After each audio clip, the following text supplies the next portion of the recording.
Welcome to Abroad, and welcome to the Life of Leadership. I'm Rob Wolcott. Kristi Ross is one of Chicago's great entrepreneurs. Kristi has also devoted significant time and attention to leveraging the Tastytrade platform and audience to share the stories of other entrepreneurs. Kristi, thanks so much for joining us today. Thanks for having me, Rob. Super excited to be here. It's great. Well, it looks like one of your mottos. It sounds familiar to me. Just do it. It looks like you're ready to go. I'm ready to go. Great. So before we get into the deeper stuff, the Kristi Ross story stuff, tell us a little bit about Tastytrade, just for anyone who doesn't have a context for what this business does. Absolutely. And thank you for that opportunity. So Tastytrade is an online financial network that empowers self-directed investors to take control of their finances. Really, we have a mission to make finance fun and actionable. And we truly have built an ecosystem of 7 companies within our company to empower the self-directed investors. So this is all about teaching and applying what someone has learned, and we help them maneuver the markets, whether it's going up, down, or sideways. Well, that's great. And speaking of investments, I suspect you and your co-investors have been pretty happy with Tastytrade's performance. Congratulations. Thank you so much. So now I want to set the clock back, not back too much, but maybe to your childhood. So we all have those formative experiences and moments that maybe we don't quite understand their import at the time. Maybe we do, maybe we don't. But share a story for us of an experience, something that happened to you as a child that you think affects your style and capability as a leader. Sure. I'll start out, I grew up in a small town in Wisconsin where brats and cheese curds are staple items. Outdoors and experiences were really the focus, and family, mattered. And family matters everywhere. But I had wonderful parents that had an amazing work ethic. My dad worked 2 jobs to make ends meet. And then on the side, he started a couple companies over time that didn't exactly make it, but he pursued them with all of his energy. And I was lucky enough to witness a man with endless optimism. And I learned it was okay to fail, and it was okay to have big dreams, but you should do something about it, not just talk about it. And he'd get up early for his first job. I remember getting up super early so I could see him before he went off to work. And in the early morning hours before the sun came up, he'd sit at the kitchen table while he had his coffee. And on these little pieces of paper, we'd draw up plans for a business. One I remember was literally a hot dog stand. The outdoor seating looked like a hot dog with the bun for a bench and the hot dog for the table, and a hamburger where you were sitting inside the hamburger and the umbrella over top was the top of the bun and the lettuce. Well, sorry to interrupt, but how old were you when you were having these business planning competitions with your dad? I was in elementary school, so I was under 10. They were creative conversations is really, I think, how I'd frame it. That's fantastic. Well, it causes me to think about the Arrested Development, the Bluth family and the banana stand. I don't know if you've seen that. But, so how do you think that affected you in your career in life? Yeah. So, as I grew older, and my parents were, they got divorced. And so I didn't spend as much time with them. But I think it's sort of the second piece of this that really sort of opened that up. That set the foundation, were those early morning meetings, I'll call them. But when we were together, when I was a little bit older, we'd debate topics on race, religion, and truly touchy subjects. But the thing is he welcomed my opinion. He made me feel like I had a voice worth listening to. And what he did, without me knowing at the time, was he created a safe space for me to test opinions or theories, even though it didn't match his, maybe. But it was that diversity of thought and respect for others' opinions that was so incredibly powerful for me today as a leader, above all. And I think, understanding that as a leader, listening is key to developing people around you, allowing them to talk through to solve their own problems, equal to, of course, providing guidance where you can, but just doing it in this sort of different way. So allowing me to figure out things and talk through them without judgment was like truly foundational for me. And I have to say something about my mother too, because she was the most graceful, loving, supportive person I ever knew. And unfortunately, she was taken too early due to cancer when I was a teenager. But my biggest takeaway from her was just to be nice. And now that applied to all areas and stages of life. I'm grateful for that phrase, just be nice. Basic manners go a long way. And even sharing a smile or using someone's name or like sort of the please and thank yous, that effect, like that, you can have an incredible effect basically on anyone around you, people around you, with something so small, and it doesn't cost you anything. And so it applies personally and professionally, and is so powerful as a leader. It's a simple yet powerful life lesson for me. Well, and I would say both the listening and the niceness are essential ingredients to combating this decline in trust that's going on across our society, not just in political institutions, but corporations, within organizations, et cetera. I think we can all learn from your mom and your dad.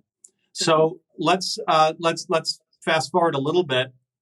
Who is a significant mentor in your life, and what's one thing you learned from her or him?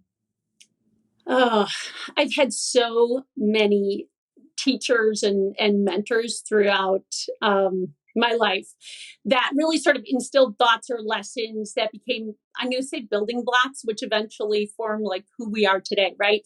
Let me do this. I'll share two stories. I'll try to make them quick. But I had this wonderful volleyball coach that and volleyball was my sport. I loved it. I was super competitive. And she liked me and she encouraged me. And I put all I had into everything I did on the court. But she also happened to be my track coach. So a small town in Wisconsin, teachers and coaches like sort of had to wear multiple hats. But anyway, I was a okay runner. I was good, as a sprinter, but a terrible long distance runner. And so one day a teammate was out sick and she came to me to fill in to run the 440, which is a quarter mile. And I normally ran the 220, which is like clearly a sprint the whole way. So I said, sure, yeah, I'll do it, thinking how hard can it be? And I ran it and actually won that heat. And I was even like surprised with myself, but I hated it. I hated that race. I sprinted the whole way and literally like was going to throw up at the end.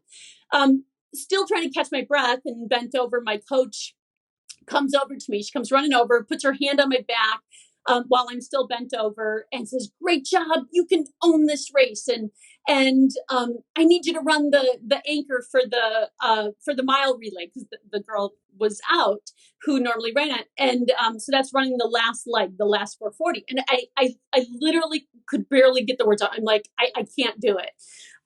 Because I still was trying to catch my breath and was still convinced I was going to die or throw up. And she said, yes, you can. You just did. It's 90% mental and 10% physical, and you'll be fine in a couple minutes. And I kept saying, I can't. She looked at me and walked away. And sure enough, I was fine in a couple of minutes. I survived. I ran back up to her and said, I'll do it. And she looked at me and said, sorry, got someone else, missed opportunity. And she walked away. And I was devastated. And it was sort of that missed opportunity. Just hearing that, like I was crushed to have it come out of her mouth. So, okay, quick fast forward to my first job out of college. It was public accounting, and we had maybe a dozen people in our starting class. And they ushered in like various partners of the firm to give these inspirational speeches, like in their area of expertise, like tax law or, the classic inspirational speech about tax law. I mean, everyone's heard that, right? It was about finding your passion and really, understanding and diving deep. Financial services, whatever their thing was. Most people aren't really passionate about tax law, but there are some. So one partner who happened to be the team that I started on gave a talk about networking. And so it was quite foundational for me because he explained that you should always have like your antennas up, right? That opportunity is everywhere. And keep in mind, he would say, that anyone you meet could be a client. Your friends can be your clients, your clients can be your friends. You could find opportunities sitting next to you on a plane or standing in line at a store. And that was actually a really powerful message for me. The bigger point was opportunities all around you. Pay attention. Now it was the combination of those two mentors, my track coach and my first real boss, if you will, that formed one of my own life's mottos, which is opportunities all around you, pay attention, but you have to grab it. You have to take action. And you have to do something with it when it's in front of you. You have the power to shape your future. And I think that's what my biggest takeaway was from these early mentors in my career. Well, absolutely. In the World Innovation Network, we say never leave serendipity to chance. And part of that is after you suspect you might have just been presented with a happy accident, it's up to you to decide if you're going to do something about it. Yeah. And by the way, just as an aside, one of my mentors at Northwestern from undergrad on was my accounting professor, Alan Drebin. And a professor at Kellogg for many years, loved the research, loved the field, and genuinely loved it and loved his students. And at his retirement brunch, he stood up at the podium in his light blue short sleeve button down shirt and khaki pants. And he stood at the podium and he said, "Yes, it's true. For 45 years, I've lived the dream. I've been an accountant." And everyone started laughing because they knew that he was serious. So, I love that. I just want to give him a hug. You would. I mean, he's still alive. It might cause him a heart palpitation if you tried at this point, but we'll edit that out. So, great. So let's shift now to a big question, and feel free to not have a specific answer, or maybe you have a very specific answer, and that is, what do you see, or how do you describe your purpose in life? Yeah, this is something that I would say is that it's a difficult question, right? Because I feel like it's something that we always are searching for. I think, finding your purpose in life is sort of a never-ending quest. So I feel fortunate in the sense that a lot of people have played a part in molding me throughout my life and empowering me along the way. So I feel that my purpose is to empower others around me, and find ways to touch or enhance or broaden their way of thinking in the hopes that they realize they have way more power than they think they do in paving their life's path and experiences, like personally and professionally. But I believe that we can create our own luck, kind of like you were just talking about, but putting ourselves in unique and challenging positions. We just have to sort of remove the fear. So in everyday life, I know that most people want to have a job or career that has purpose, that, they want to work for a company that has a mission, a true mission that speaks to them. And everybody wants to make a difference in the world, right? So everybody wants to feel like they can have an impact, or that they can contribute to something bigger than themselves every day.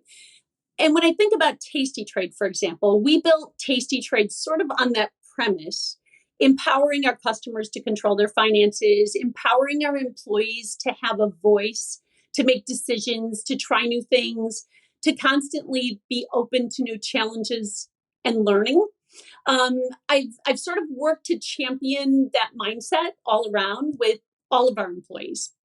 And if I do my job right, they feel like they've contributed. They feel like they've made a difference and they want to come to work, right? But then I also have at home too, where I have three wonderful, mindful, thoughtful, strong girls who, if I do my job right as a parent, I hope that they feel empowered to create their own path and be sure to, touch people in a positive manner along the way. But isn't the purpose in all of our lives in some way to help leave positive imprints on other people's lives, like around us? Unless you're Bill Gates, who's eradicating polio or solving the world's water crisis or climate change, and that's powerful. That's leaving an imprint not only on other people's lives, but also on future generations. We're not all, Bill Gates, right? But I think it is important to recognize that everyday interactions with people can also have a profound impact because each interaction can have this ripple effect. So little actions can actually have that profound impact too. I think about a pond, right? You have a stone that drops in a pond and you have this wonderful ripple effect. So, Kristi, we all have these eye-opening moments in our lives. Some of them happen slowly over time and lead to a crescendo. Some happen in an instant. Mm-hmm. Tell us about an epiphany that you've had and how it affected your career path. Where do I start? There are so many. I'll start with a small one, but it's had a mighty impact on me. I was running point on a deal early in my career, working with another guy on the other side who was a little older than me. And I remember asking him a question so we could figure out this problem we were working on. And he gave me an answer with such confidence and conviction that I took it back and I dug deeper. And as I dug deeper, his answer didn't really make any sense to me. But he was so confident, I thought for sure I must be wrong. And finally, I wasted too much time. And I'll share with you very openly, my pet peeve is wasting time. One of my biggest pet peeves. And so I decided to show him, what I was coming up with. And he said very casually, "Oh, yeah, that's right." And I was mad. I was actually mad because, first of all, I wasted all that time, but more so because, I gave his confidence more weight than I did my own experience. And so I think I truly learned at that moment, or it really solidified for me at that moment, that confidence does not equal competence, but rather that confidence equals perceived competence. And so the bottom line of confidence and perception matters. It was one of those things that taught me to not assume someone knows more than me. I think that was one thing that was really important in my career that really just sort of made me look at the world differently. And then there's one thing that I think is worth sharing is anytime I have had to go through a difficult decision in my life, I pull out, one of those old trusty legal pads, the yellow pads, get a pen, draw a line right down the middle. Does it have to be an oversized legal size pad? Oversized legal. Yeah. Okay, there's all right. A lot of pros and cons. That means it's far more important. Order those on Amazon now. Right. All right. So, but I put the pros and cons, on each side, and I would weight each one of those. I'd give each point, each of them a certain number of points. What it did is it forced me to bring my feelings about each point to the surface and really quantify it. And so as long as you're honest, with yourself, it works. And one of those decisions was when we started to have kids, and they, of course, my kids are so important to me. I have three lovely girls, as I had mentioned, but I struggled with how can I continue to have a career and raise a wonderful family with my husband. And my legal pad exercised, helped me figure that out. I ended up quitting a job I absolutely loved, and I loved the people, but the travel I did not love.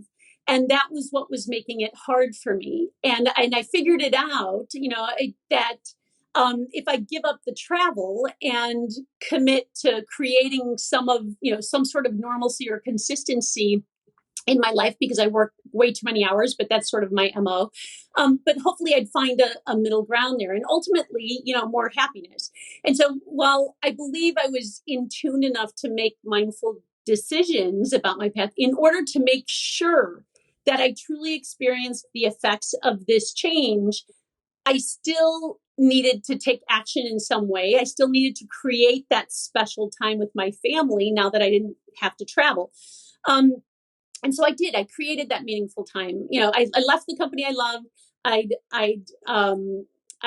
I'd better make this change impactful. So I created what I called my morning connection, my morning tradition with my family. I'm an early morning person in general. I'm a big breakfast person.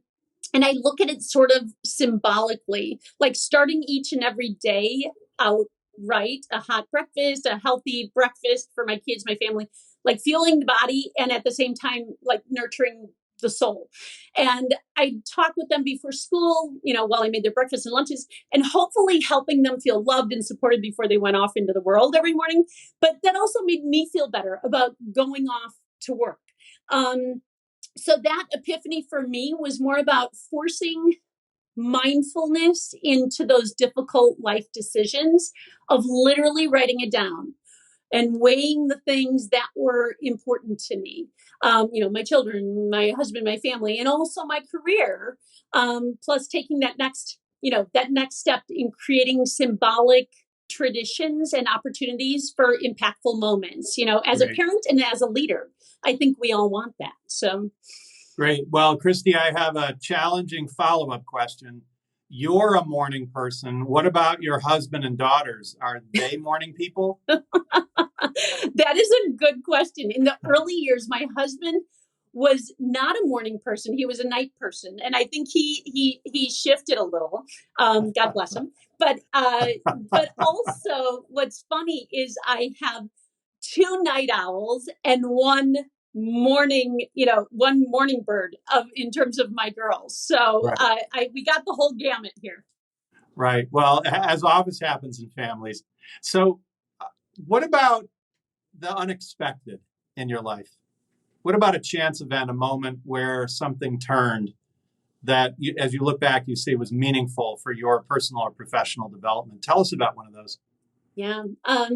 Again, I feel like there's so many, but I guess the easiest one for me to point out is in relation to, one of my life's mottos, that opportunities all around you. So a client and this is again my first job out of college, and I was in public accounting. A client I worked on needed a CFO, and I was, 25, and I raised my hand. I'm like, I'll do it.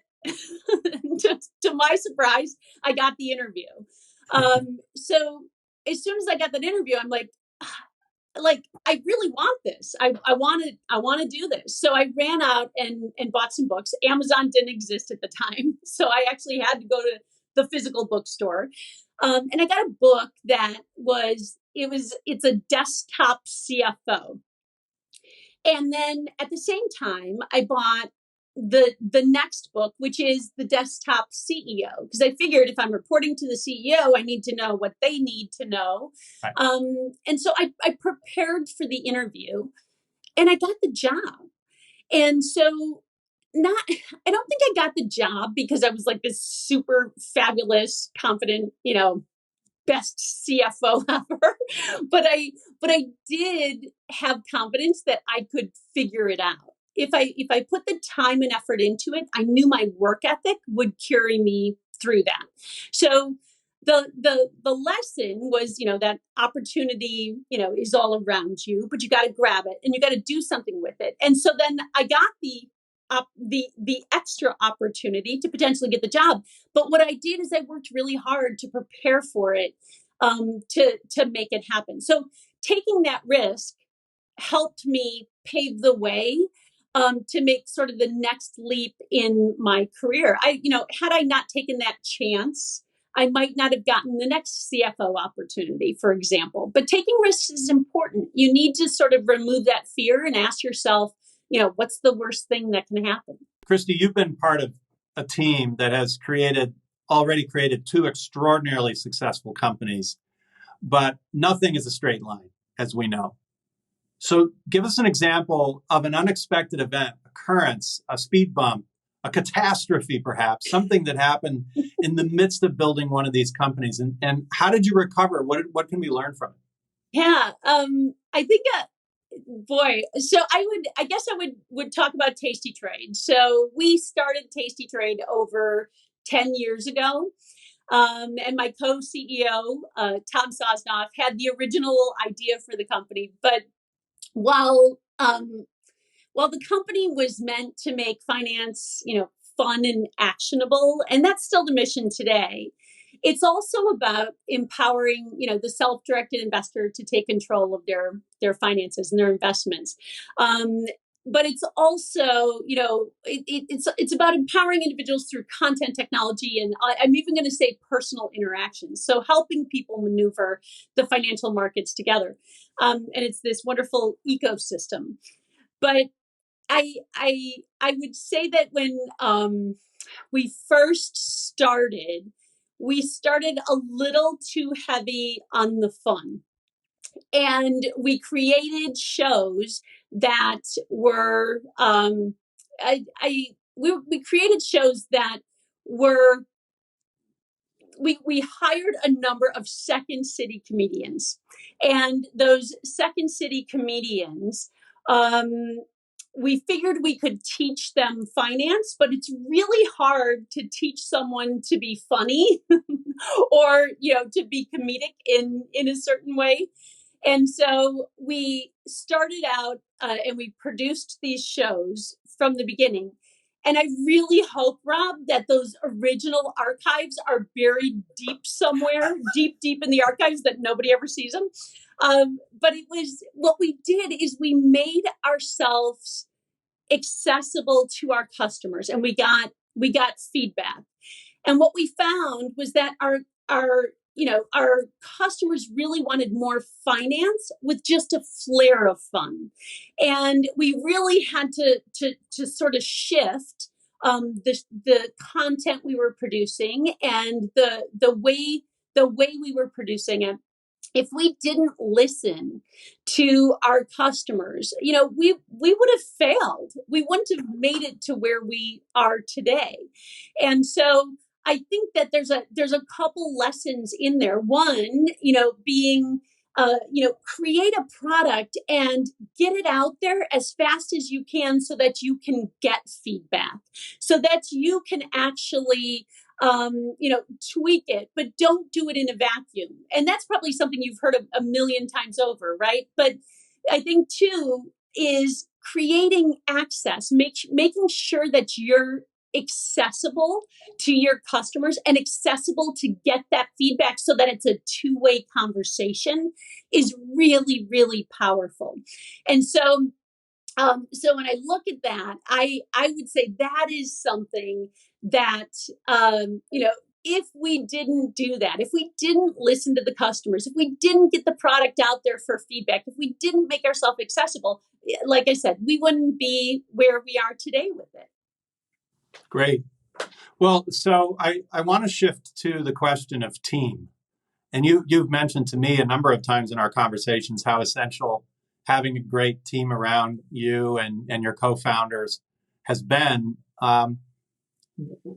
Share a story where you faced a really significant challenge with respect to team leadership or staffing or human resources, people within your companies. Share a story of a challenge with respect to teams and how you overcame it.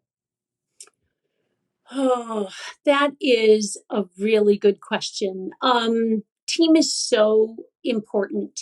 And I think when you look at why startups fail, there's, I would say that the top three reasons that startups fail is number one, you're not fulfilling a customer need. Number two is you run out of money. And number three is you don't have the right team around you. So team is such an important component of building a successful company. When we hire people, when we bring people on, I think the one thing we look for is making sure that they're wired in a way that they want to come in and make a difference. They want to come in and learn. And I think that is, and they have a positive attitude. And so I think that is way more important than what you see on a resume or a CV. If they fight for every last dollar, not that they shouldn't negotiate, but if it's only about the dollar or only about time off, you want something deeper there. You want someone to share in the passion and drive that you have. And so when we hire people, we feel that that's really important. And sometimes we don't get it right. And that's okay. But you have to... Let's dig on that. Can you think of an example where you or the company made maybe a wrong hire? It just you thought it was going to be great and it wasn't. How did you deal with it? There is one particular individual today who is, I'm going to say we brought him on fairly early on, wonderful at what he did and what he created, but we found that he was a bit of a bottleneck and just wanted to hold on and control and be the person that everything ran through. And so in an effort to try to, I'll say, uncap that and broaden that and bring more people in so that the flow could be better. And so more people could learn, more people could own it. There were two ways we could approach it. We could, because he was still great, like we still wanted to keep him. We could remove him and move him to another area. Or we could really sort of work on ensuring the people around him and his ability to change, or I'm going to say evolve, and test that. And so we started down that road. And before we knew it, we're like, you know what, this just isn't working. And so what I proposed to him, and it seemed almost better to have a fresh start for him and really spending the time learning about who he was as a person, what made him tick, what he loved to do, like understanding all of those things. I found another role within the company for him and moved him there. And he is a rock star. And so I think the lesson there is just because somebody's in a role today doesn't mean that's where they ultimately belong. It's really about paying attention to the individual at a deeper level of what makes them tick, what makes them happy, where do they shine? Because you want them to feel good about what they're doing and producing too. And then it's this wonderful chain event that it makes everything else around you better. So that's probably the best example I can give you. Well, Kristi, we can all think of people and maybe ourselves at various times in our lives where we have not matched what's inside with what's outside. And at Abroad, of course, we're all about going within in order to have greater impact outside.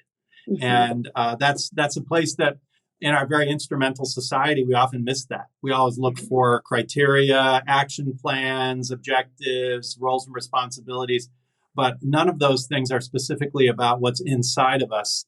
Mm-hmm. Eager to get out, eager to express itself. And when you can figure that out, that's actually one of the roles of a leader, is to figure out how to make that work. So let's talk about, let's find a moment in your professional, or it could be personal, but Let's find a moment in your history as an entrepreneur Mhm. where things were really going wrong, where something just was awry, or even perhaps a disaster impending. Something was going wrong. How did you navigate through that? What advice can you give to each of us to navigate through adversity? Things go wrong all the time. And it's what you do in those situations that tend to matter most, like how you react to it. And so I think this is where, attitude and mindset matters. You could go into despair, or you could wallow in self-pity, or you could give up. I don't necessarily function that way. So when something goes wrong, you generally need to change something. That's what it means. I look at change as an opportunity. So first and foremost, it's an opportunity to learn something. I would, I guess, I think about when we built Tastytrade. There's a good example of our original revenue model. And we thought, being in this niche business, we created this wonderful revenue model that was a cross between Costco and Groupon for the financial services industry. So a customer paid $1 and got $2 of product and service. And on the flip side, the companies that filled the virtual shelves, it was ultimately a referral business to them, right? And so what was critical for them to understand was the cost of acquisition of a customer and how valuable those customers were. And so while we understood it, while we lived it at the deepest level, it we did not, we could not, we tried and we just failed at it. Was articulating and teaching the call it the cost of acquisition of a valuable customer to all of these vendors that filled our virtual shelves. And so and even articulating the value prop to the customer, I think, was something that we did not do well. And we sort of had to come back to the table and rethink how we were going to make revenue out of what we were doing and what we were producing, because we loved what we did. Our customers really embraced the content, loved the content. And it was sort of this, I'll say sort of this pivotal moment where we're like, this is just not working. And we had to sort of unplug and figure out how we were going to make money. And we did. We pivoted, and we made our way through it. But I think what was important is for us to recognize the fact that part of this was on us. Part of this was what we weren't doing, what we thought was simple because of the world we lived in and functioned in. Doesn't mean it was simple to the rest of the world. It feels sort of like marketing 101 here, right? Like we didn't quite get the marketing right.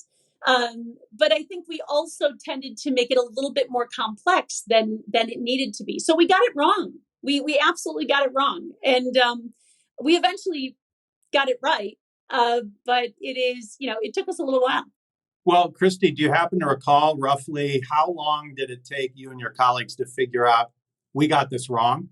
And then about how long after that realization did it take you to get it right?